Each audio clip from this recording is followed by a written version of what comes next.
The crack of gunfire echoed across the dusty plains of Willow Creek, Arizona Territory, 1877, as Florence Adams clutched her worn leather satchel and ran for her life. The morning sun beat down mercilessly, her chestnut hair coming loose from its careful arrangement as she stumbled over the rocky terrain. Behind her, the angry voices of her stepfather and his associates grew more distant with each desperate stride she took. They had already taken everything from her, her mother's jewelry, the family homestead, and now they intended to trade her like livestock to settle a gambling debt. Florence's heart pounded against her ribs as she ducked behind a cluster of sagebrush, her blue calico dress snagging on the rough branches. At 22, she had endured the cruelties of her stepfather for 7 years, ever since her mother's passing. But selling her to the notorious Harker brothers for a prized stallion was beyond comprehension. She would rather face the harsh wilderness alone than become property of those vile men. She went this way. The harsh voice of her stepfather, Elias Morton, carried on the wind. Find her. That horse is worth more than the whole ranch. Florence pressed herself deeper into the undergrowth, holding her breath. The sun climbed higher in the sky, and the heat became unbearable. She knew she couldn't stay hidden forever. Without water or supplies, the desert would claim her as surely as the Harker brothers would. 10 miles away, Benjamin Ainsworth adjusted his worn Stetson against the glare of the midday sun. His bay gelding, Thunder, trotted steadily beneath him as they followed the trail toward Willow Creek. After 6 months driving cattle across the territory, Ben was eager to collect his pay and perhaps enjoy a decent meal that didn't consist of beans and hardtack. At 30, the life of a cowhand had left its mark on him, the weathered lines around his eyes, calloused hands, and the perpetual weariness that came from years on the trail. Almost there, Thunder, he murmured, patting the horse's neck. Just a quick stop to check on old Miller's place, then we'll head into town. The sound of distant shouting caught Ben's attention. He reined in Thunder, his hand instinctively moving to the Colt revolver at his hip. Years on the frontier had taught him caution. The shouts came again, accompanied by the thunder of hooves. Ben guided Thunder off the main trail and into a copse of cottonwoods. Watching and waiting, 4 riders appeared on the ridge, moving in a search pattern. Even from a distance, Ben recognized the Morton brand on their saddles.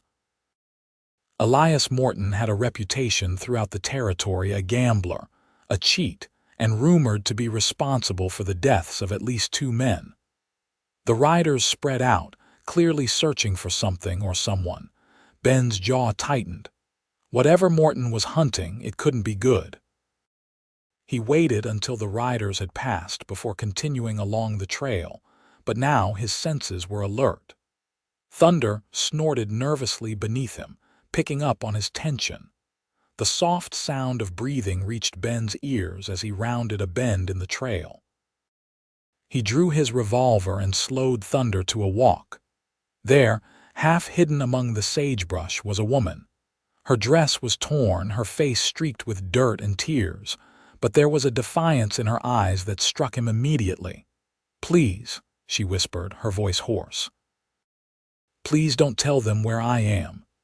Ben holstered his weapon and dismounted in one fluid motion. "Madam, are you hurt? They're coming back," she said, her eyes darting fearfully toward the trail. "My stepfather. He lost a card game. They're going to trade me for a horse." The absurdity of the statement might have made Ben laugh if not for the genuine terror in her eyes. "Trade you? For a horse? The Harker brothers have a stallion he wants. They agreed to the trade." Her voice broke. "I'm Florence Adams. My mother married Elias Morton 7 years ago. When she died, he kept me on as little more than a servant. Now he's decided I'm worth more as a bargaining chip." The sound of approaching riders cut their conversation short. Ben helped Florence to her feet and quickly led her to Thunder. "Get on," he instructed, helping her into the saddle before mounting behind her. "Hold tight." Just as they prepared to ride away, 4 men emerged from around the bend. Elias Morton led the group, his weathered face contorting in anger when he spotted Florence. "That's my property you've got there, Cowboy," Morton called out, his hand moving to his gun. "The girl belongs to me. Her mother's marriage contract gives me guardianship until she's wed." The 3 men with Morton spread out, effectively blocking the trail. Ben recognized the Harker brothers among them, notorious for their cattle rustling and worse. "She ain't property," Ben replied evenly, keeping one arm protectively around Florence. "And she sure as hell isn't something to be traded for a horse." James Harker, the eldest of the brothers, spat a stream of tobacco juice onto the ground. "We had a deal, Morton. The girl for my prize stallion. I aim to collect." Ben felt Florence trembling against him.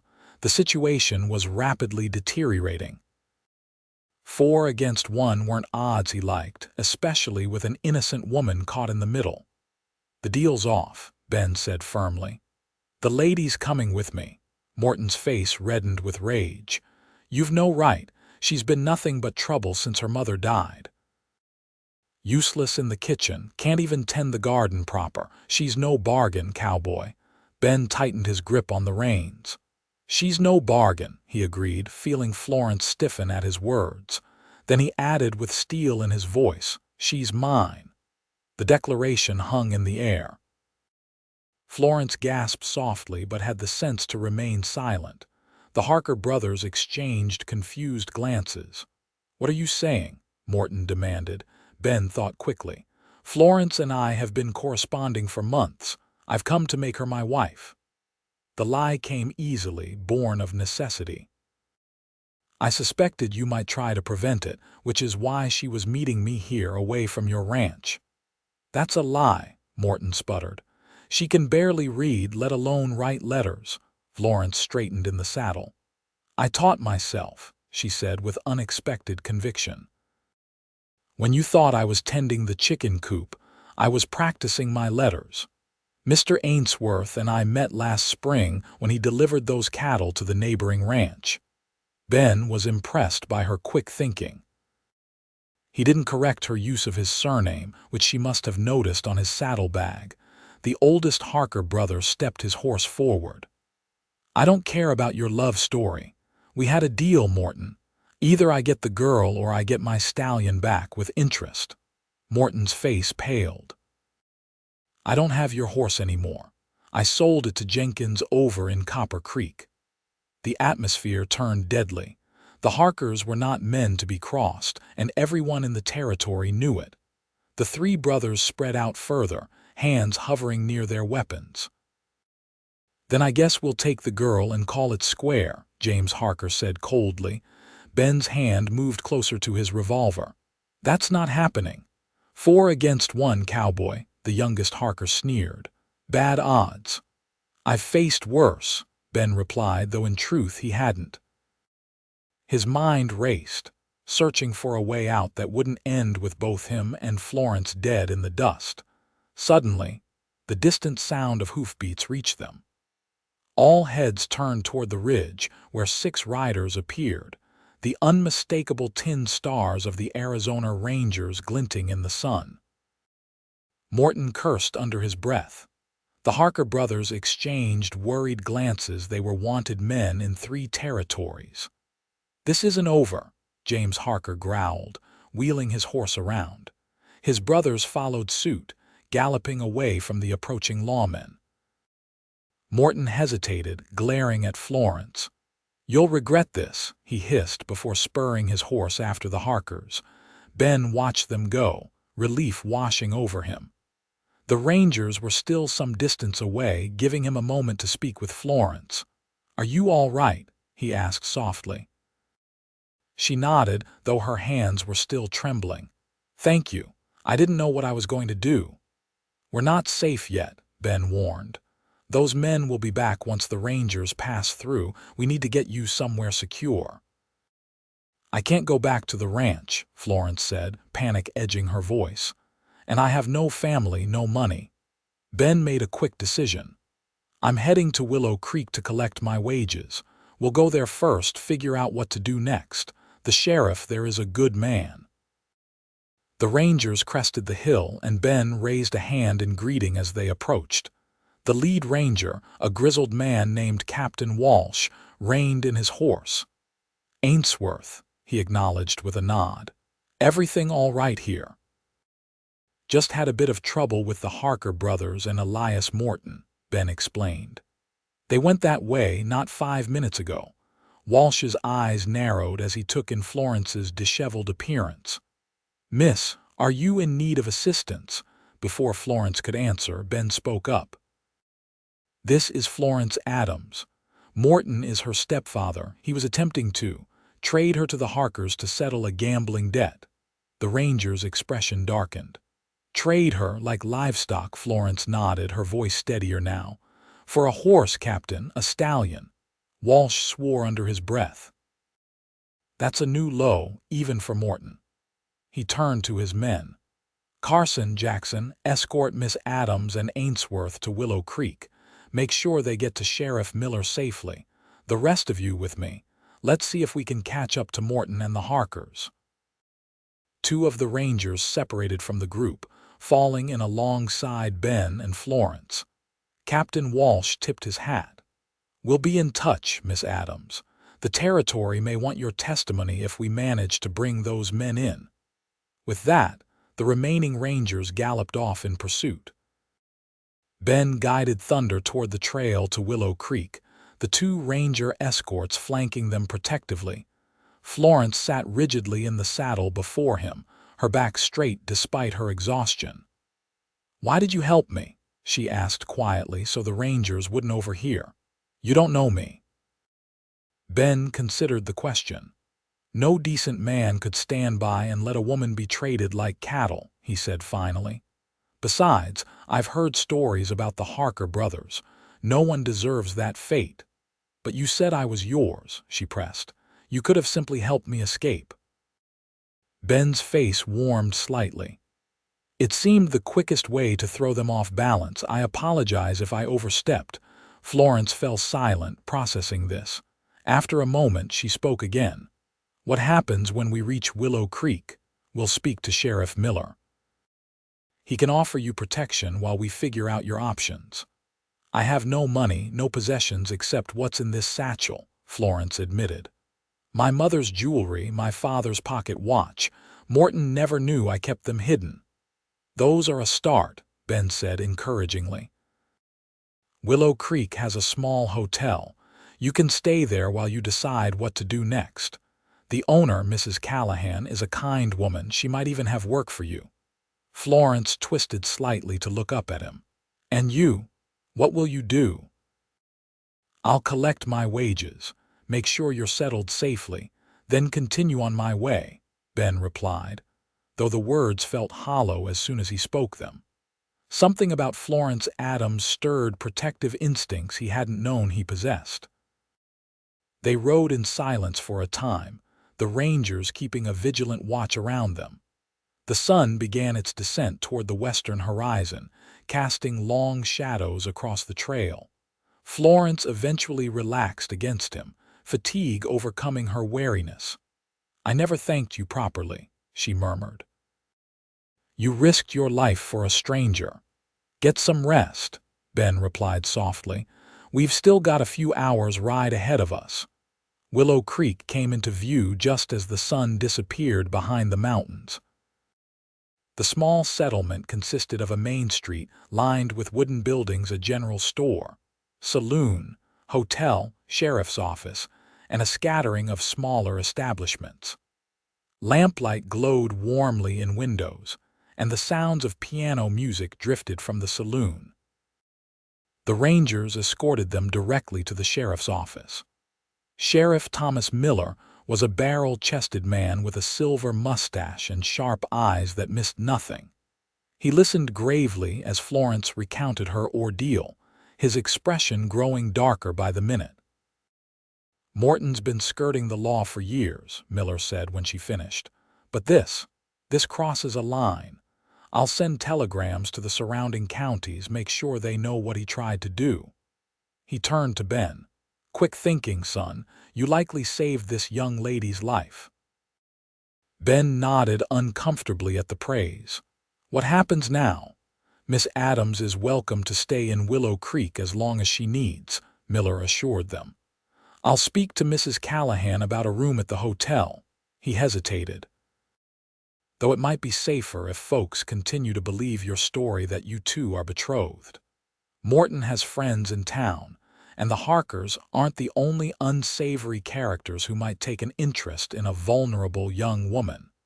Lawrence's eyes widened. "Pretend to be engaged." "But just until we're certain Morton and the Harkers have moved on," Miller clarified. "A woman traveling alone attracts attention. A woman soon to be married is protected by that status." Ben shifted awkwardly. "Sheriff, I'm due to meet my trail boss in Tucson next week."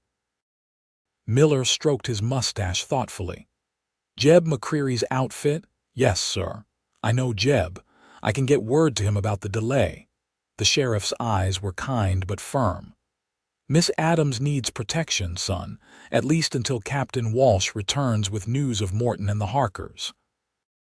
Ben looked at Florence, who was staring at her hands clasped tightly in her lap. He couldn't leave her vulnerable, not after what he'd witnessed today. "All right," he agreed finally. "Until we know it's safe." Relief flooded Florence's face, though she quickly composed herself. "Thank you, Mr. Ainsworth." "Ben," he corrected gently. "If we're supposed to be engaged, you should probably use my given name." A hint of color touched her cheeks. "Ben," she repeated softly. Sheriff Miller stood. "Let's get you both settled at the hotel. Mrs. Callahan keeps a clean house and serves the best breakfast in the territory. You look like you could use a good meal and a proper rest, Miss Adams." The Willow Creek Hotel was a 2-story wooden structure with a wide porch and freshly painted shutters. Mrs. Callahan, a plump widow with kind eyes and iron-gray hair, welcomed them warmly after Sheriff Miller explained the situation, or rather, the version of it they had agreed upon. "Oh, you poor dear," she exclaimed, embracing Florence. "To think you had to flee your own home to be with your intended."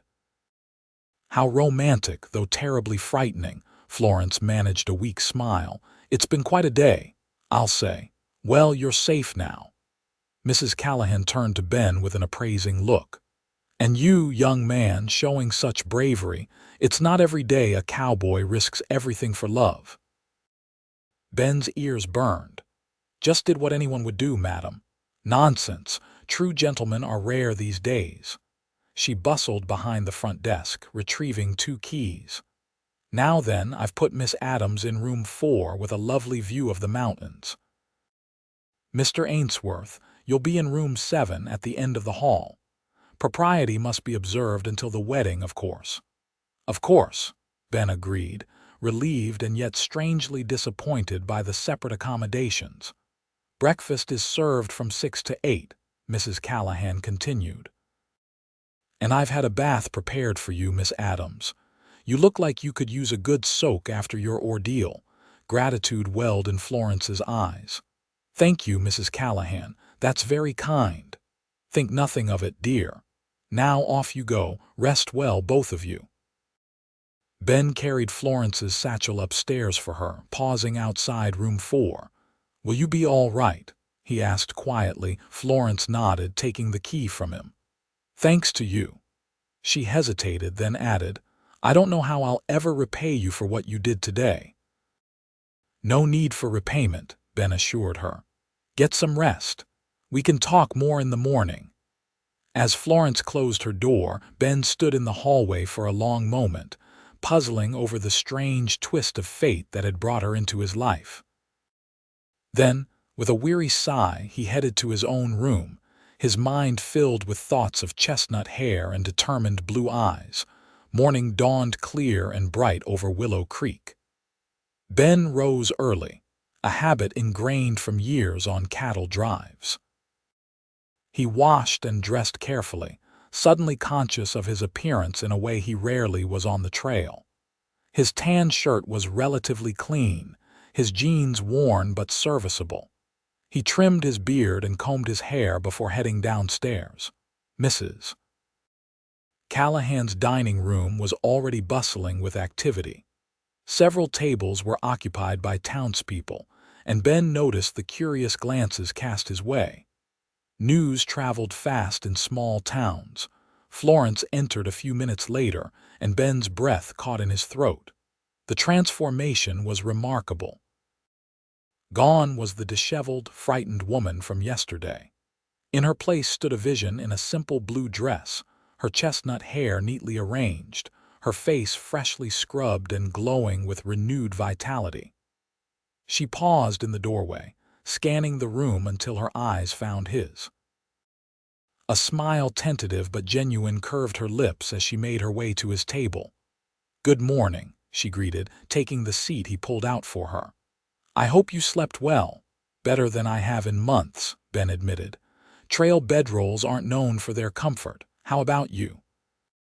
"I don't think I moved all night," Florence confessed. "After that bath Mrs. Callahan arranged, I didn't realize how exhausted I was." Mrs. Callahan appeared with coffee and a knowing smile. "You two lovebirds look well rested," she observed. "I've made my special flapjacks this morning with fresh berries, a proper meal to start your new life in Willow Creek." As she bustled away, Florence leaned closer to Ben. "Everyone is staring at us," she whispered. Ben glanced around, confirming her observation. Small-town curiosity. The mysterious engaged couple who arrived with a ranger escort makes for good gossip. "What do we tell people?" Florence asked anxiously. "I know nothing about you, and you know very little about me. Someone's bound to ask questions."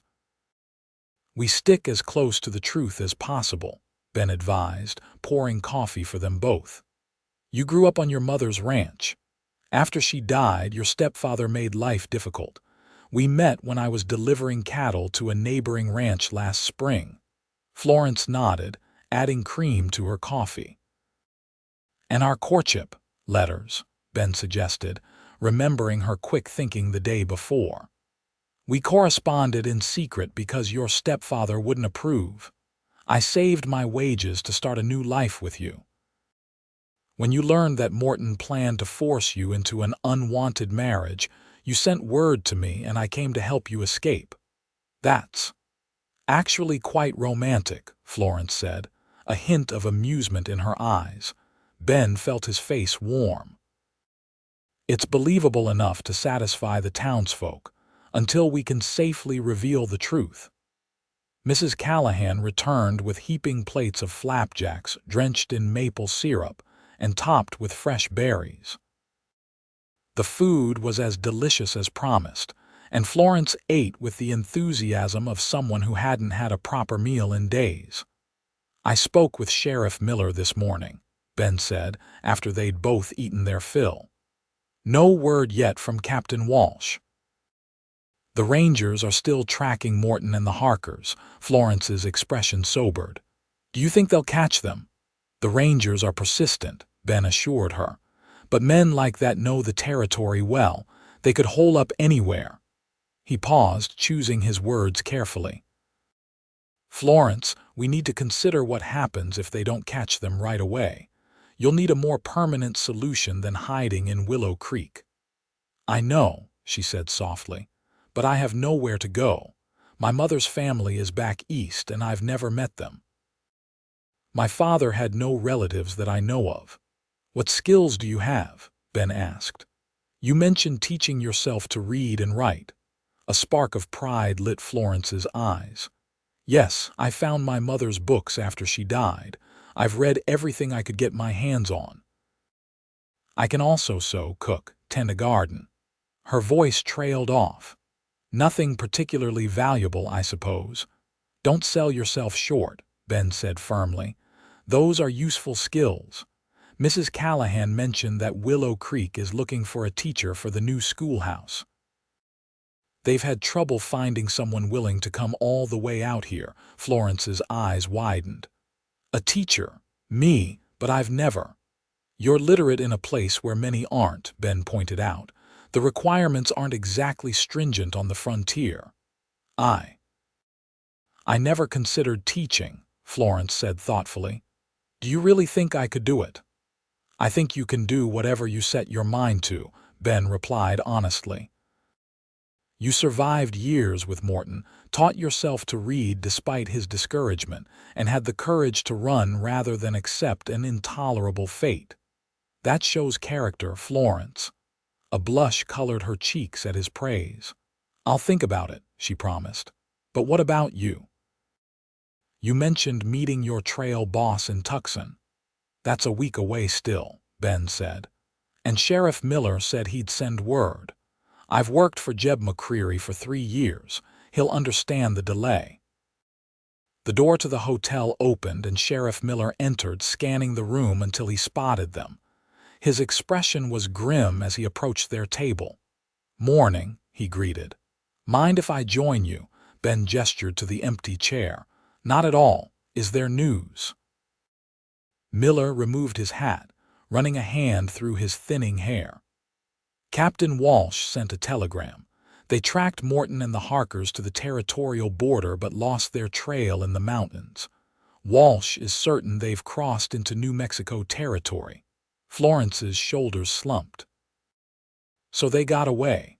For now, Miller conceded. Walsh has notified the authorities in New Mexico, but he didn't need to finish the thought. Everyone knew how vast and lawless the territories could be. What does this mean for Miss Adams? Ben asked, though he suspected he already knew the answer. It means she's still in danger, Miller said bluntly. Morton knows she's here in Willow Creek. It's only a matter of time before he returns, either alone or with the Harkers. He looked directly at Florence. I'm sorry, Miss Adams, but I believe your situation has become more complicated, not less. Florence set down her coffee cup, her hand trembling slightly. What do you suggest, Sheriff? Miller hesitated, glancing between them. Your engagement story provides some protection. Few men would risk challenging another man's claim to his intended bride, but a real marriage would offer more security. Ben nearly choked on his coffee. Marriage? Sheriff, I'm not suggesting you actually get married, Miller clarified quickly. Though it wouldn't be the first frontier marriage born of necessity rather than romance. I'm simply pointing out the reality of Miss Adams's situation. Florence stared at the tablecloth, her cheeks flushed. I won't burden Mr. Ainsworth further, she said firmly. He's already done more than enough. I was thinking, Miller continued, that you might consider staying in Willow Creek at least for now. We need a school teacher and Mrs. Callahan could use help with the hotel. There's a small house behind the schoolhouse that comes with the teaching position. It's not much, but it's a roof over your head. Hope flickered in Florence's eyes. That's very generous. It's not charity, Miller assured her. This town needs educated people willing to put down roots. And having you here, establishing yourself as part of the community, would make it harder for Morton or the Harkers to cause trouble. He turned to Ben. As for you, Ainsworth, I understand you have commitments. No one would blame you for continuing on to Tucson. Ben felt torn. His responsibility to his job pulled him one way, while his concern for Florence pulled him another. He looked at her, seeing the brave face she was putting on despite her fear. I'll stay until she's settled, he decided. Make sure the schoolhouse is secure, help with any repairs needed. I owe Jeb an explanation in person anyway. Relief washed over Florence's face, though she quickly masked it. I can't ask that of you. You're not asking, Ben said simply. I'm offering. Sheriff Miller nodded approvingly. Good man. I'll speak to the town council about the teaching position today. He stood, replacing his hat. In the meantime, I suggest you both continue as planned. Let folks believe you're engaged. It's safer that way." After the sheriff departed, an awkward silence fell between them. Finally, Florence spoke, her voice barely above a whisper. "You don't have to stay, Ben. I don't want to be a burden." "You're not," he assured her, surprising himself with how much he meant it. "To be honest, I'd worry about you if I left now." Florence looked up at him, her blue eyes searching his face. "Why? You barely know me." Ben considered the question seriously. "I'm not entirely sure," he admitted. "But I do know that when I saw Morton trying to trade you like property, something in me couldn't stand by and let it happen. And now that I've started to know you." He trailed off, uncertain how to express feelings he barely understood himself. "Thank you," Florence said softly, "for everything." Mrs. Callahan approached their table, beaming. "Sheriff Miller just told me the wonderful news." "You're considering the teaching position, Miss Adams," Florence managed a smile. "Yes, if the town council approves." "Oh, they will," Mrs. Callahan assured her. "We've been desperate for a teacher for months. The children are running wild with no schooling." She turned to Ben. "And you're staying to help her get settled. Such a devoted fiancé." Ben nodded, suddenly aware of how natural the charade was beginning to feel. "The schoolhouse will need work before winter comes." "It certainly will," Mrs. Callahan agreed. "The roof leaks something terrible, and the stove barely works. Why, it's a blessing you're handy with tools." She patted Florence's hand. "Your young man is quite the catch, my dear." After Mrs. Callahan left to attend to other guests, Florence glanced at Ben with an arched eyebrow. "Are you handy with tools?" Ben chuckled. "Handy enough. You don't work cattle drives without learning to fix things." "And the children running wild?" Florence asked, a hint of apprehension in her voice. "I've never taught before. What if I'm terrible at it?" "You won't be," Ben assured her. "You're patient and determined. Those are good qualities in a teacher." "You can't possibly know that about me yet," she protested. "I'm a good judge of character," Ben replied. "Had to be, working with all sorts on the trail." He leaned forward, lowering his voice. "Now, how about we go see this schoolhouse? Might as well know what we're getting into." The Willow Creek schoolhouse stood at the edge of town, a modest wooden structure with a small bell tower. Behind it was the teacher's cottage Sheriff Miller had mentioned, a one-room cabin with a stone chimney.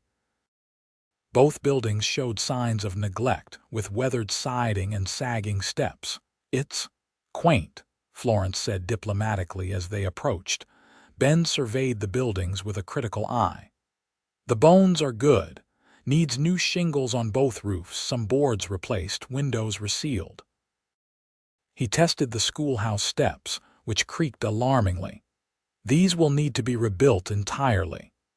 Inside, the schoolhouse was surprisingly spacious, with rows of battered desks facing a larger desk and blackboard.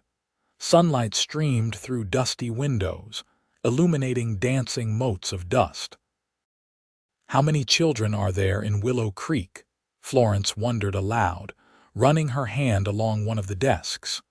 "According to Mrs. Callahan, about 20 of school age," Ben replied, examining the pot-bellied stove in the corner. "This needs a new flue before winter." Florence moved to the teacher's desk, picking up a tattered McGuffey reader someone had left behind. "I used to dream of having books like this," she said softly. "My father taught me the basics before he died, but after that." She shook her head. "Morton said education was wasted on girls." "Morton was wrong about a lot of things," Ben said firmly. They crossed to the teacher's cottage next. The interior was a single room with a small kitchen area, a cast-iron stove for heating, and space for a bed and simple furniture. "It's small," Ben observed, "but secure. Those windows are narrow, easy to defend if necessary." Florence looked at him sharply. "Do you think it will come to that?" "I hope not," Ben said honestly. "But it's better to be prepared." Florence walked slowly around the cottage, taking in its modest dimensions. "It's more than I had at Morton's," she said finally. "There, I slept in a storage room off the kitchen. This could be a real home." Something in her voice, the wonder, the hope, tugged at Ben's heart. He cleared his throat, suddenly emotional. "We'll make it comfortable before I leave," he promised.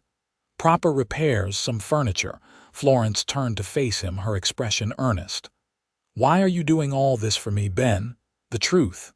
Ben hesitated, searching for the right words.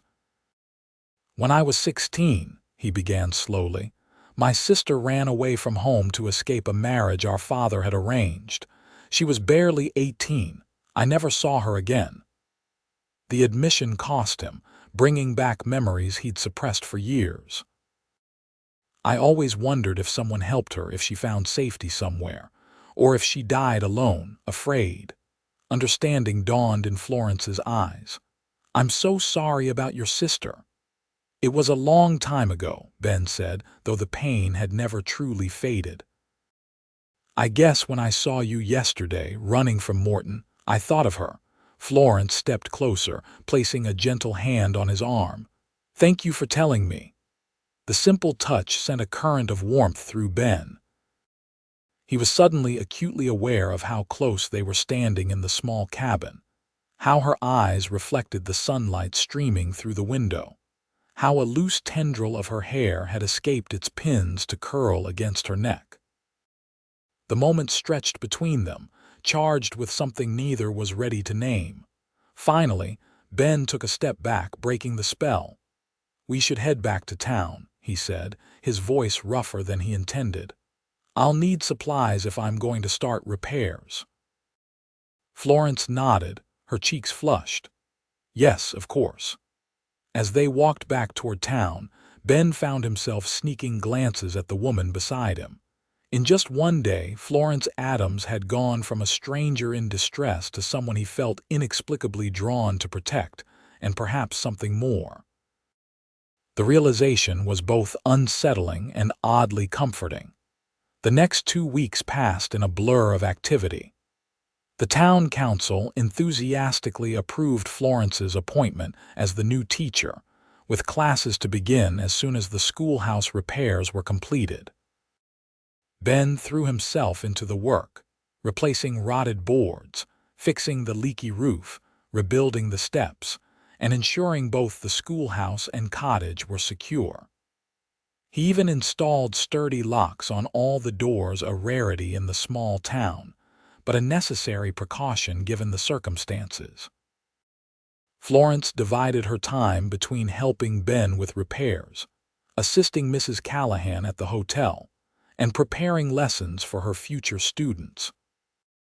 The townspeople welcomed her warmly, charmed by her gentle manner, and impressed by her determination to make the schoolhouse a place of learning despite its initial condition. Their pretend engagement provided a convenient explanation for their constant companionship, though Ben found himself increasingly aware that his feelings for Florence were shifting from protective concern to something deeper. He caught himself watching her as she carefully lettered new primers for the younger children, admiring the way she spoke thoughtfully with the parents who came to meet the new teacher, appreciating her quiet strength as she built a new life from nothing. For her part, Florence seemed to blossom with each passing day. Away from Morton's oppressive presence, her natural intelligence and warm personality emerged. She quickly became a favorite at the hotel, where her organizational skills brought new efficiency to Mrs. Callahan's haphazard bookkeeping. Her reading improved as she devoured books borrowed from various townspeople, preparing herself to teach. As they worked side by side repairing desks one afternoon, Florence glanced at Ben with a hesitant smile. "I received a letter today," she said. "From Captain Walsh." Ben set down his hammer. "What news?" "They traced Morton to Las Cruces," she reported. "He's apparently working at a saloon there, trying to rebuild his gambling stake. No sign of the Harkers." "That's good news," Ben said cautiously. "Las Cruces is far enough away that he's unlikely to trouble you here." Florence nodded, her expression thoughtful. Captain Walsh said something else interesting.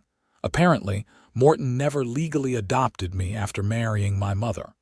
The marriage contract he claimed gave him guardianship over me doesn't exist, or if it did, it wasn't filed with any territorial authority. Meaning he had no legal right to try to trade me or control my movements, Florence explained, a note of wonder in her voice. I've been free all along. I just didn't know it. Ben felt a surge of anger at the years she'd spent needlessly under Morton's thumb. That bastard, he muttered. He kept you virtual prisoner through lies. It's over now, Florence said firmly. Thanks to you. Ben shook his head. You were already running when I found you. You'd have found a way with or without me. Perhaps, Florence acknowledged. But I'm glad it was with you. She returned to sanding the desk before her, but not before Ben caught the blush that colored her cheeks. That evening they joined Sheriff Miller for dinner at the town's small restaurant. The sheriff had news of his own to share. Got a wire from the Rangers, he announced after they'd ordered. They've got James Harker in custody, caught him trying to steal horses near Fort Sumner. What about his brothers? Ben asked. Still at large, Miller admitted, but James was the dangerous one. The others will likely lay low now. Florence's relief was palpable. That's wonderful news. Indeed it is, Miller agreed. In fact, I'd say the immediate danger to you has passed, Miss Adams. He glanced between them. Which means your arrangement may no longer be necessary. The implication hung in the air. Their pretend engagement had served its purpose. With Morton far away and the most dangerous of the Harkers imprisoned, Florence was as safe as anyone on the frontier could be. I suppose that's true, Florence said slowly, not meeting Ben's eyes. Ben felt an unexpected pang of disappointment. The past 2 weeks had been the most fulfilling of his life. The thought of returning to the lonely existence of a cowhand, drifting from job to job, suddenly seemed hollow. The schoolhouse repairs are nearly complete, he said, focusing on practical matters. Another few days should finish it. The town is mighty grateful for your work, Miller said. As am I. Miss Adams couldn't have managed all that alone. Florence looked up at last, her blue eyes meeting Ben's. No, I couldn't have, she agreed softly. Later, as they walked back to the hotel in the gathering twilight, an awkward silence stretched between them. Finally, Florence spoke.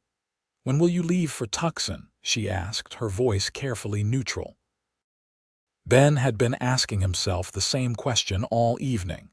His commitment to Jeb McCreary's outfit weighed on him, but the thought of leaving Willow Creek, leaving Florence, created a heaviness in his chest he couldn't ignore. I should go soon, he admitted reluctantly. Jeb will be wondering where I am. Florence nodded, her face half hidden in shadow. Of course. You've already delayed far longer than you intended. Florence, Ben began, then hesitated, unsure what he wanted to say, that these 2 weeks had changed him. That the thought of leaving her made him question choices he'd made long ago. It's all right, she said quickly. You've done more than enough.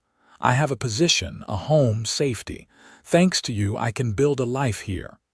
They reached the hotel, pausing on the porch. The soft glow from the windows illuminated Florence's face, revealing emotions she was trying to conceal: gratitude, sadness, and something else that made Ben's heart beat faster. I'll finish the repairs before I go, he promised. Make sure everything is secure. Florence smiled, though it didn't reach her eyes. Thank you, Ben, for everything. She turned to enter the hotel, then paused. We should probably tell Mrs. Callahan that our engagement is off, now that the danger has passed. The words struck Ben with unexpected force. Is that what you want? He asked before he could stop himself. Florence looked back at him, surprise evident in her expression. I thought you would want to return to your life without complications. And if I don't, The question hung between them, heavy with implication. Florence's eyes widened. The hotel door swung open and Mrs. Callahan appeared. "There you are. I was beginning to worry. Such a lovely evening for a stroll, isn't it? Perfect for young lovers." She beamed at them, oblivious to the tension. "I've made apple pie for dessert. Come in before it gets cold." The moment broken, they followed Mrs. Callahan inside, each lost in their own thoughts about what might have been said had they not been interrupted. The following morning, Ben rose early and headed to the schoolhouse, determined to finish the remaining repairs quickly. His conversation with Florence had left him unsettled, questioning what he truly wanted. The cattle drive waiting in Tucson represented the life he'd known for years: constant movement. No attachments, the freedom of the open range. But now, working steadily on the schoolhouse roof, he found himself imagining a different future. One with roots, with purpose. With Florence. He was so absorbed in his thoughts that he didn't notice the rider approaching until the man called out, "That you up there, Ainsworth?" Ben looked down to see Jeb McCreary, his trail boss, dismounting from a dun mare. Surprise momentarily rendered him speechless. "Figured I'd find you hammering on something," Jeb said with a grin. "Sheriff Miller's telegram said you were helping a lady in distress." Ben climbed down from the roof. "Jeb, what are you doing in Willow Creek?" The older man clapped him on the shoulder. "When you didn't show in Tucson, I got worried. Then Miller's telegram arrived. Thought I'd come see this damsel who's kept my best hand from his duties." There was no reproach in his tone, only good-natured curiosity. "It's not what you're thinking," Ben began, then stopped. "What exactly was it?" "It's complicated. Ain't it always with women?" Jeb chuckled. "So, you gonna introduce me to her?" As if summoned by their conversation, Florence appeared, carrying a basket of food for their midday meal. She paused when she saw the stranger, uncertainty crossing her face. "Florence," Ben called, waving her over. "Come meet Jeb McCreary, my trail boss." Florence approached cautiously, her eyes assessing the newcomer. "Mr. McCreary," she greeted, extending her hand. "I've heard much about you. I'm Florence Adams." Jeb removed his hat, revealing thinning gray hair. "Miss Adams, pleasure to meet the lady who's kept Ben from his duties." His weathered face creased in a friendly smile. "Though I can see why he might be reluctant to leave." Florence blushed prettily. "Ben has been helping me establish myself as the new schoolteacher here. I owe him a great deal." Jeb's eyebrows rose. "School teacher, eh? That's fine work." He glanced around at the nearly completed repairs. "And the place is looking good. You've been busy, Ainsworth." "Just trying to make sure everything's secure," Ben explained. "Secure?" Jeb repeated, his expression turning serious. "Something I should know about." Ben and Florence exchanged a glance. Briefly, Ben explained about Morton, the Harkers, and the danger Florence had faced. Jeb whistled low. "Trading a woman for a horse, even by frontier standards, that's low." He studied Florence with new respect. "You're a brave one, Miss Adams." "Thank you, Mr. McCreary," Florence replied, "but it's Ben who deserves the credit without him." She trailed off, emotion tightening her voice. "Call me Jeb," the older man insisted. "Any friend of Ben's is a friend of mine." He turned back to Ben. "So, when were you planning to join us?" The herd's moving north in 3 days. The question Ben had been dreading hung in the air. Florence's face was carefully composed, giving nothing away, though her knuckles were white where she gripped the basket handle. "I'm not sure, Jeb," Ben admitted. "There are still things to finish here." Jeb's shrewd eyes moved between Ben and Florence, noting the tension. "Tell you what," he said easily. "I'm in town overnight. Why don't we talk more at dinner? Mrs. Callahan promised me her famous beef stew." "That would be lovely," Florence said, her composure returning. If you'll excuse me, I should check on my classroom preparations. The children start school next week." With a nod to Jeb and a quick glance at Ben, she continued to the schoolhouse, her back straight and proud. Once she was out of earshot, Jeb turned to Ben with a knowing look. "She's something special." It wasn't a question, but Ben answered anyway. "Yes, she is. And you're sweet on her," Jeb continued matter-of-factly. "Don't bother denying it. I've known you too long." Ben sighed, running a hand through his hair. "It's complicated, Jeb." "Only because you're making it so," the older man replied. "Seems simple enough to me. You care for the lady. She clearly cares for you. What's standing in your way?" "My commitment to the outfit, for one," Ben pointed out. "I gave you my word I'd be there for the drive north." Jeb waved a dismissive hand. "Men come and go on cattle drives all the time. I'd miss your skills, sure, but I'd understand if you found something or someone worth staying for." He studied Ben thoughtfully. "Is that what's really holding you back? Or is it something else?" Ben was silent for a long moment. "I've been on the move since I was 18, he said finally. 12 years of never staying anywhere longer than a season. I don't know if I can be what she needs. A teacher needs stability, respectability. And you think you can't provide that?" Jeb asked incredulously. "Ben, you're the most dependable man I know. Honest, hardworking, skilled with your hands." He gestured at the schoolhouse repairs. "Look what you've accomplished in just a couple of weeks." "It's different," Ben insisted. "This was temporary. Marriage, a home, putting down roots, that's permanent." "Who said anything about marriage?" Jeb's eyes twinkled. "Though I notice you're already thinking in those terms." Ben felt his face warm. "The point is, Florence deserves someone who can offer her security. And you don't think you can."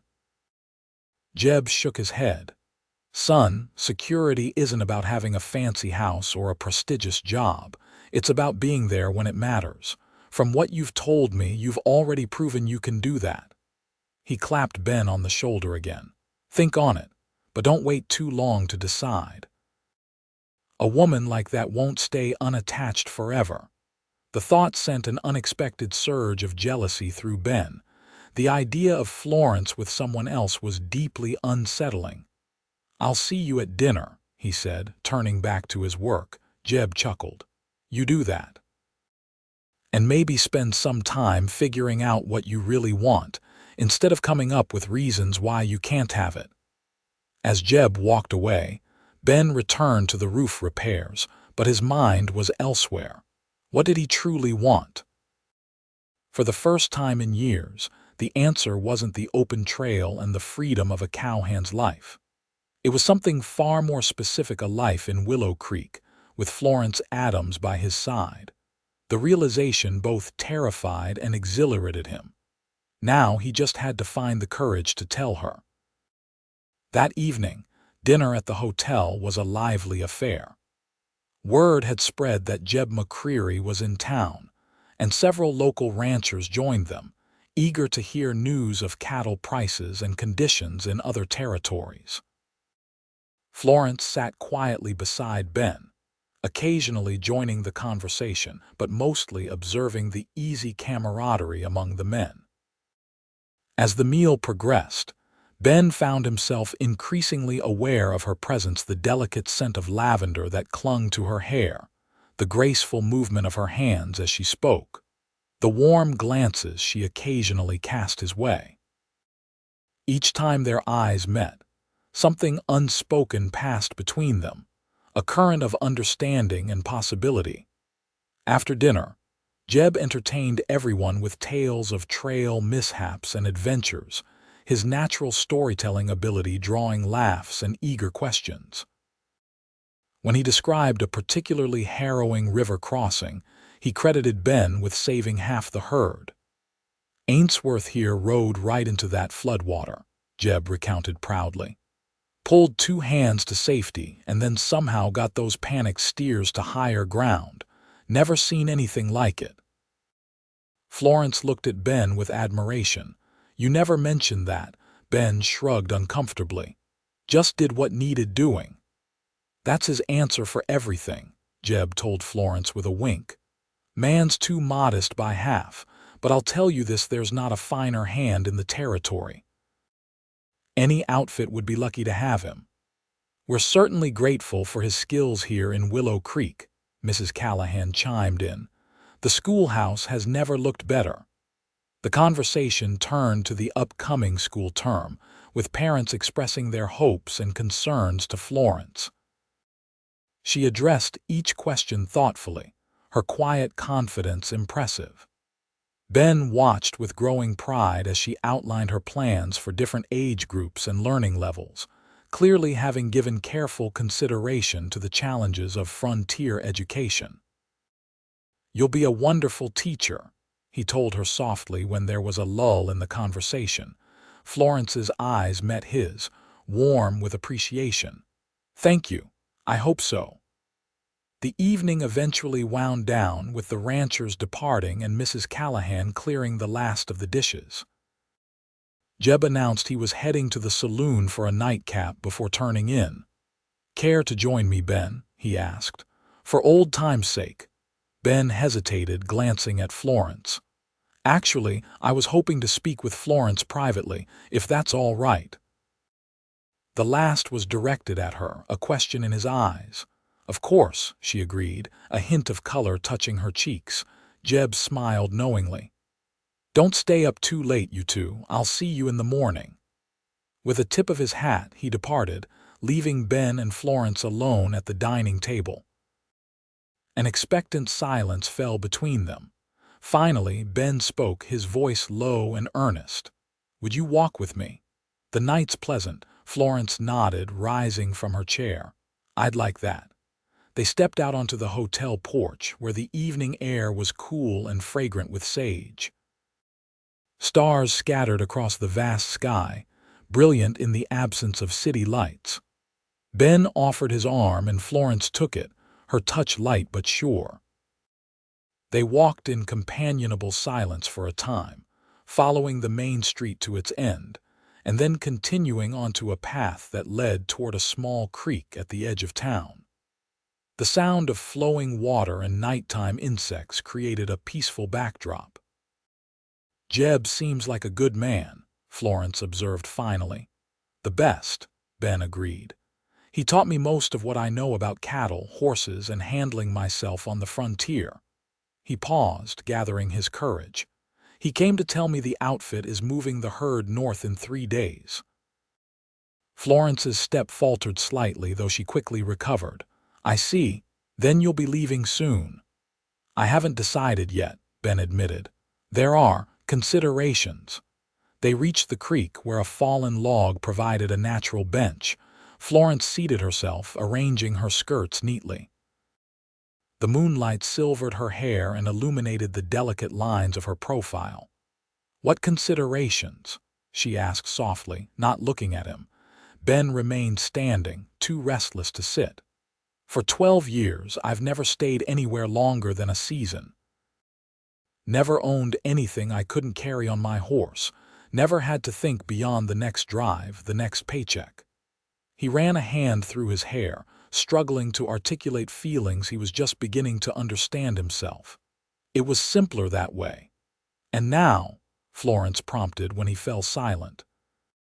"Now I find myself thinking about things I never considered before," Ben admitted. "A home, roots, waking up in the same place day after day, not because I'm passing through but because I belong there." Florence looked up at him then, hope and wariness mingled in her expression. "What changed?"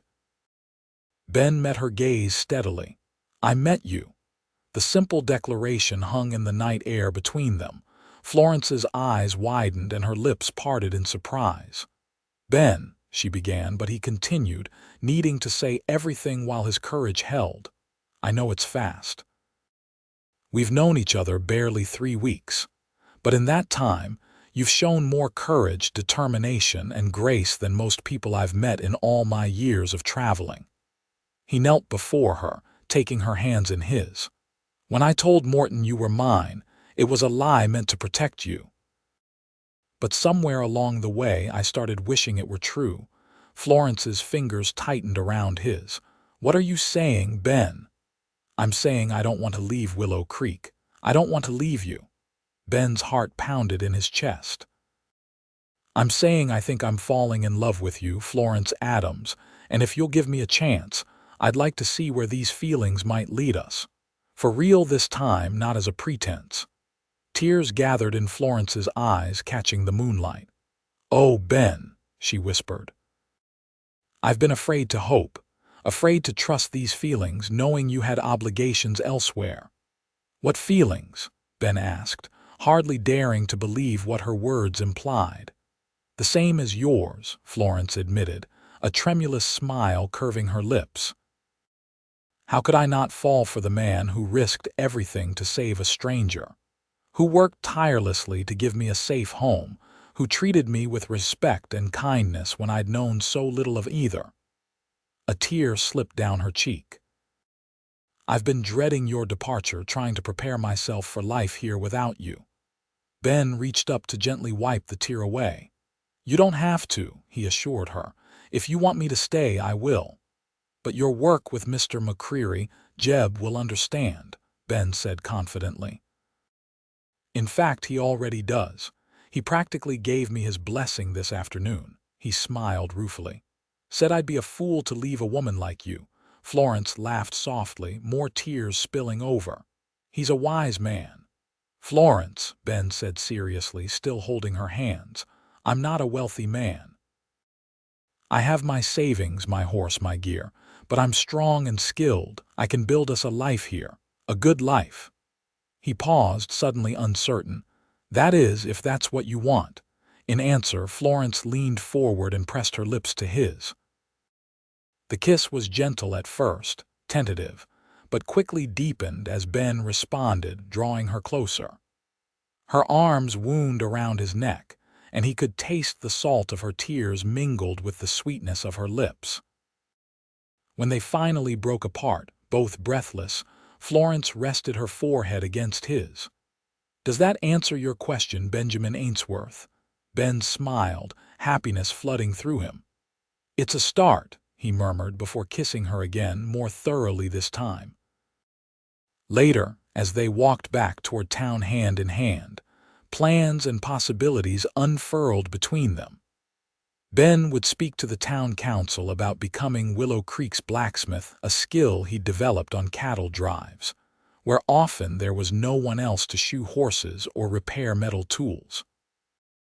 The town had been without one since old Ferguson died the previous winter. "The smithy is still standing," Florence pointed out. "It would need work, but—" "Not nearly as much as the schoolhouse did," Ben finished, squeezing her hand. "And it's not far from the school. I could walk you to work each morning." Florence smiled up at him, her eyes shining in the moonlight. "I like the sound of that." They reached the hotel and paused on the porch, reluctant to end the evening. Ben brushed a strand of hair from Florence's face, marveling at the turn his life had taken in just 3 weeks. "I should speak to Jeb tonight," he said. "Let him know my decision." Florence nodded, her expression growing serious. "Are you certain, Ben?" "I don't want you to regret staying because of me." "The only thing I'd regret is leaving," Ben assured her. He kissed her once more, briefly but tenderly. "I'll see you at breakfast. I'll be waiting," Florence promised. As Ben watched her enter the hotel, a profound sense of rightness settled over him. For the first time in 12 years, he was choosing to stay rather than move on. And as he headed toward the saloon to find Jeb, his steps were lighter than they had been in memory. The following morning, Ben found Jeb already at breakfast when he came downstairs. The older man took one look at Ben's face and broke into a knowing grin. "Well, I guess I know the answer to my question," Jeb observed. "When's the wedding?" Ben nearly choked on his coffee.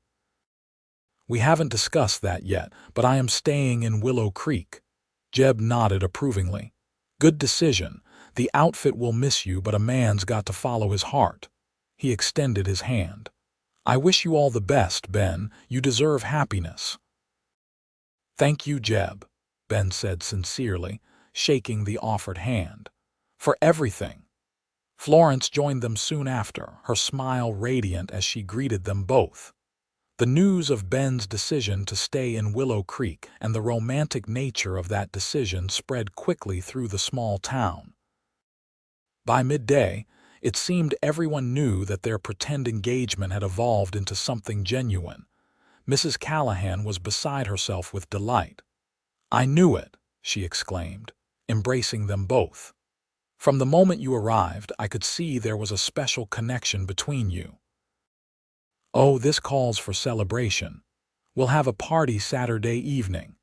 Despite their protests that it was too soon for such festivities, Mrs. Callahan was unstoppable.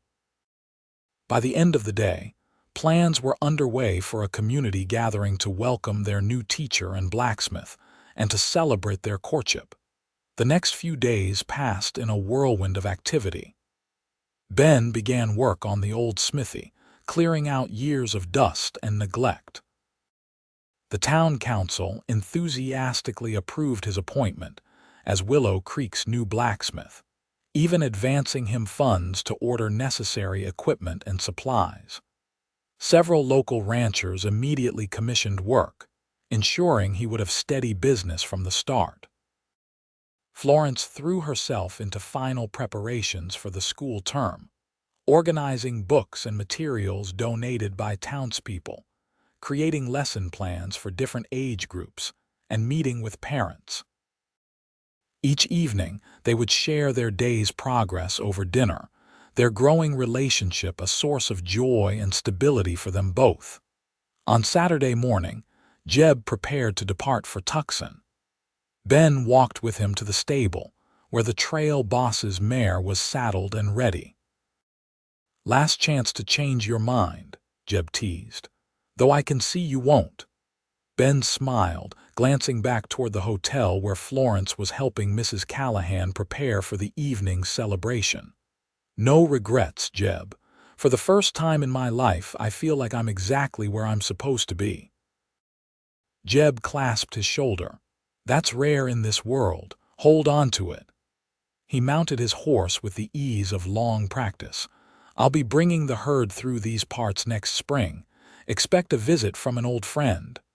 "I'll have the smithy ready for any work you need," Ben promised. "And perhaps by then you can meet Mrs. Ainsworth." Jeb's eyebrows rose. "Moving that quickly, are you?" Ben felt his face warm. "When it's right, why wait? Can't argue with that," Jeb agreed with a chuckle.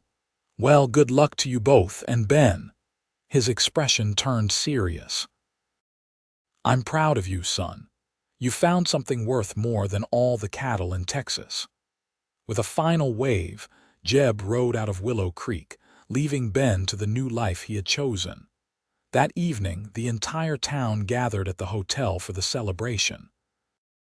Tables were pushed against the walls to create space for dancing, and every available lantern was lit, casting a warm glow over the proceedings. Mrs. Callahan had outdone herself with the refreshments platters of fried chicken, bowls of potato salad, freshly baked bread, and an enormous cake decorated with sugar flowers. Florence wore her best dress, a deep blue that matched her eyes with a ribbon Mrs. Callahan had insisted on giving her. Ben had splurged on a new shirt for the occasion, and had even trimmed his beard more carefully than usual. As they entered the dining room together, a cheer went up from the assembled townsfolk. Sheriff Miller approached, grinning broadly. "From protection of necessity to the real thing," he observed. "Can't say I'm surprised. You two fit together from the start." "Thank you for everything, Sheriff," Florence said sincerely, "if not for your help when we first arrived." "Just doing my job," Miller demurred. "And call me Thomas, please. We're neighbors now." The evening progressed with food, music, and dancing. Ben, who had never been much of a dancer, found himself willingly led onto the floor by Florence, whose grace made up for his awkwardness. As they moved together to a slow waltz, He marveled at how completely his life had changed in such a short time. "Happy?" he asked softly, his hand warm at her waist. Florence looked up at him, her eyes luminous. "More than I ever thought possible," she admitted. "When I ran from Morton that day, I had no plan, no hope beyond immediate escape. I never imagined I would find." She hesitated, then continued. "Love." The word sent warmth spreading through Ben's chest. "Neither did I," he confessed. "But here we are." As the music ended, Ben led Florence outside onto the hotel porch. The night was clear, with stars scattered across the velvet sky and a gentle breeze carrying the scent of sage and distant rain. "Florence," Ben began, suddenly nervous despite their declarations of the past days. "I know this has all happened quickly. 3 weeks ago we were strangers, but I've never been more certain of anything in my life."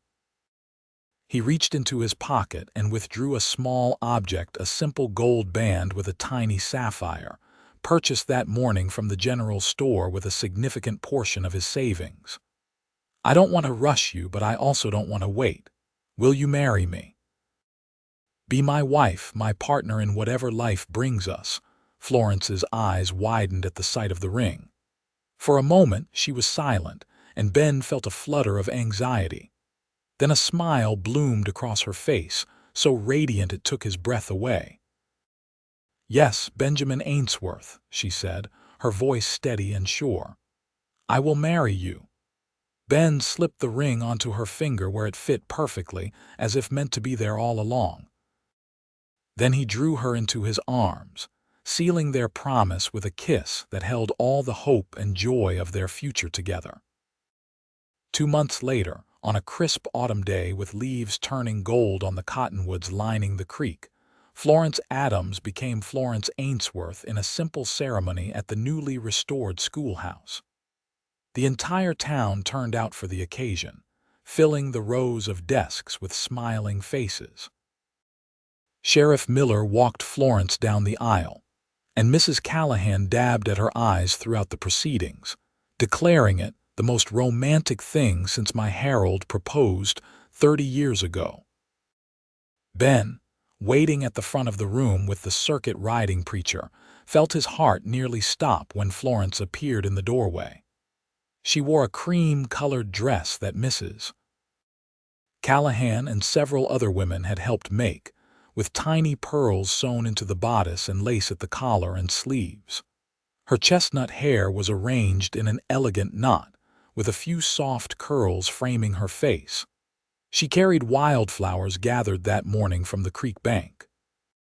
As she moved toward him, Ben was struck by how far they had come from that desperate first meeting, Florence terrified and fleeing for her life. Ben offering protection out of duty and compassion. Now, as she reached his side and placed her hand in his, there was no fear, no uncertainty, only love and the promise of a shared future. "Dearly beloved," the preacher began, his voice carrying through the schoolhouse. The vows they exchanged were traditional, yet deeply felt. When Ben slipped the gold band onto Florence's finger to join her engagement ring, his hands were steady, his heart full. When Florence placed a simple gold band on his finger, purchased with her first month's teaching salary, her smile was radiant with joy. "I now pronounce you husband and wife," the preacher declared. "What God has joined together, let no man put asunder." Ben pulled Florence gently into his arms and kissed her to the cheers and applause of their friends and neighbors. As they turned to face the community that had embraced them, Ben felt a sense of homecoming unlike any he had known in his years of wandering. Willow Creek was now truly his home because Florence was here.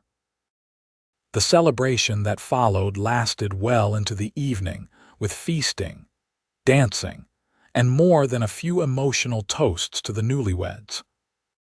Sheriff Miller surprised them with the news that Captain Walsh had been promoted to colonel for his work in capturing not only James Harker, but eventually his brothers as well.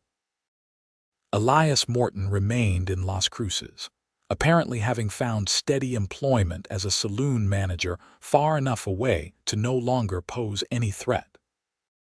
As twilight deepened into night, Ben and Florence slipped away from the festivities to the small house behind the schoolhouse, their home, transformed over the past weeks from a bare cabin into a cozy dwelling. Ben had built much of the furniture himself, while Florence had added touches that made the space warm and inviting: curtains at the windows, a colorful quilt on the bed, shelves filled with books donated by townspeople who supported their teachers' love of learning. "Welcome home, Mrs. Ainsworth," Ben said softly as he carried Florence across the threshold, honoring tradition. Florence wound her arms around his neck. "Home," she repeated wonderingly. "I never thought I'd have a real one again." "You'll always have a home with me," Ben promised. "Wherever we are, whatever comes." As he lowered his bride gently to her feet, Ben marveled again at the twist of fate that had brought them together. A desperate woman fleeing a cruel stepfather, a lone cowboy in the right place at the right time, and the absurd notion of trading a human being for a horse all had converged to create this moment of perfect happiness. Later that night, as Florence slept peacefully beside him, Ben gazed at the starlight filtering through the window and offered a silent prayer of gratitude for the day Morton had tried to trade her for a horse, and for the impulse that had led Ben to claim her as his own. What had begun as a necessary lie had transformed into the deepest truth of his life. Florence was his, and he was hers, bound together not by force or necessity, but by choice and love. 5 years later, on a warm spring morning, Ben Ainsworth stood in the doorway of the blacksmith shop he had built into a thriving business, watching with pride as his wife led 24 children in a nature walk along the creek. Florence's reputation as an excellent teacher had spread throughout the territory, and families had actually moved to Willow Creek specifically so their children could attend her school. At her side walked their daughter, 4-year-old Margaret, named after Florence's mother. The little girl had her mother's chestnut hair and Ben's determined chin, along with a curiosity that constantly amazed them both. Holding her mother's other hand was 2-year-old James, named in honor of Jeb McCreary, who had become a frequent visitor and honorary uncle to the Ainsworth children. Ben wiped the sweat from his brow, setting aside the horseshoe he had been forging. The spring cattle drives were beginning, bringing increased business to his smithy, but he always made time to watch Florence with her students. The joy she found in teaching matched his own satisfaction in his craft, creating a harmony in their shared life that neither had dared hope for that fateful day on the dusty trail outside Willow Creek. As if sensing his gaze, Florence looked up and waved, her smile as bright as it had been on their wedding day. Ben waved back, his heart full to bursting with love for the family they had created together. "Ben!" Sheriff Miller's voice broke into his reverie. The lawman, now sporting completely gray hair but still spry, approached with a telegram in hand. "Just came in from Colonel Walsh. Thought you'd want to see it." Ben accepted the paper, scanning its contents quickly. "Elias Morton passed away in Las Cruces," he read aloud. "Natural causes." Miller nodded. "Figured Florence would want to know. Closes that chapter for good." Ben folded the telegram, tucking it into his pocket. "I'll tell her tonight," he decided. "No need to interrupt her class." "She's done wonders for this town," Miller observed, watching the children gathered around Florence as she pointed out different plants along the creek bank. "And so have you, for that matter. Hard to remember Willow Creek without the Ainsworths." Ben smiled, touched by the compliment. "This place gave us a chance when we needed it most. We're just returning the favor." As Miller departed, Ben returned to his work, the rhythmic clanging of hammer on metal a counterpoint to the distant laughter of children. Life had taught him that happiness was often found in unexpected places, sometimes even in the aftermath of desperate circumstances. That evening, as they sat on the porch of the larger home they had built 2 years earlier, watching the sunset while their children played in the yard, Ben shared the news of Morton's passing with Florence. She received it thoughtfully, her expression unreadable in the gathering dusk. "I should feel something more," she said finally. "Anger, perhaps, or relief, but instead I just feel, distant from it all, as if that life belonged to someone else entirely." Ben took her hand, rubbing his thumb across her knuckles. "In a way it did. You're Florence Ainsworth now. Teacher, wife, mother. Respected and loved." Florence leaned against his shoulder, a contented sigh escaping her. "All because a certain cowboy happened along at just the right moment. And said you were his," Ben added with a smile, remembering the words that had changed both their lives. "The best lie ever told," Florence murmured, turning her face up to his. "Because it came true." Ben kissed her gently, still marveling after 5 years at the softness of her lips, the rightness of her in his arms. "Not a lie," he corrected. "Just a truth I didn't know yet." As twilight deepened into night, they called the children in for bed, following the comfortable routine they had established. Stories were read, prayers said, kisses given. When the house finally quieted, Ben and Florence returned to the porch, sitting close together on the swing Ben had built the previous summer. "I received a letter from the territorial governor today," Florence said, her voice casual though Ben could detect an undercurrent of excitement. "He's establishing a commission to improve education standards throughout Arizona Territory. He's asked me to serve as a representative for rural schools." Ben turned to her, surprised and proud. "Florence, that's wonderful. What an honor." "It would mean occasional travel to Phoenix for meetings," she continued. "Perhaps 2 or 3 times a year. Mrs. Parker has agreed to substitute teach during my absences." "Of course you should accept," Ben said without hesitation. "Your experience would be invaluable to such a commission." Florence's expression softened with gratitude. "I hoped you would say that. It's an opportunity to help children beyond just Willow Creek." She hesitated. "There's something else, though." "Oh." Ben raised an eyebrow, curious at her suddenly nervous demeanor. "I thought perhaps." "When I travel to Phoenix in the autumn for the first meeting." Florence took a deep breath. "I might take our children to meet my mother's family in California afterward. I recently located my grandmother and 2 aunts living in San Francisco. We've been corresponding, and they're eager to meet Margaret and James. And you, of course." Ben understood immediately why she had been hesitant. In the 5 years of their marriage, Florence had never expressed interest in seeking out her extended family. The wounds of her mother's death and stepfather's cruelty had run deep, making her reluctant to revisit any part of her past. "That's a big step," he said carefully. "Are you sure you're ready?" Florence nodded. "I think so. My grandmother's letters have been so warm, so eager to reconnect. She never approved of my mother's marriage to Morton, it seems. They had a falling out because of it." She reached for Ben's hand. "I want our children to know their family, all of their family, and I want to reclaim that part of myself, the part that existed before Morton." Ben squeezed her fingers gently. "Then we'll go together. I've always wanted to see the Pacific Ocean." Relief and love filled Florence's eyes.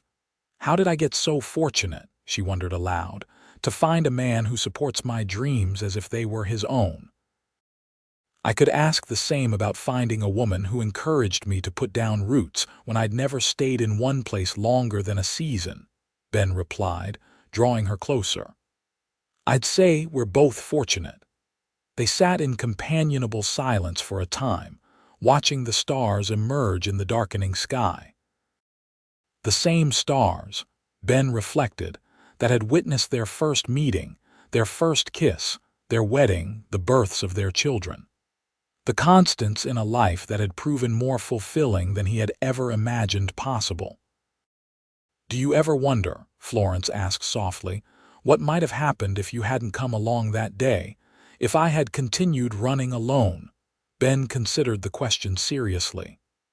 "Sometimes," he admitted. "But then I look at our life together, our home, our children, the community we've helped build, and I know that some things are simply meant to be." Florence nestled closer against his side. "I believe that too. That day when you told Morton I wasn't a bargain to be traded, but that I was yours.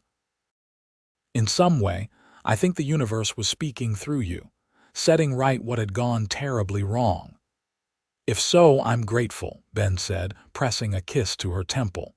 "Because you, Florence Ainsworth, are the most precious gift I've ever received." "As are you to me," Florence replied, her voice rich with emotion. "My protector, my partner, my love." As night settled fully over Willow Creek, they remained on the porch swing, two lives that had collided by chance and become entwined by choice. Behind them, their children slept peacefully. Before them stretched years of possibility and promise. And between them flowed the steady current of a love born in crisis, tested by challenge, and strengthened through commitment, a love that had transformed a desperate escape into a journey home.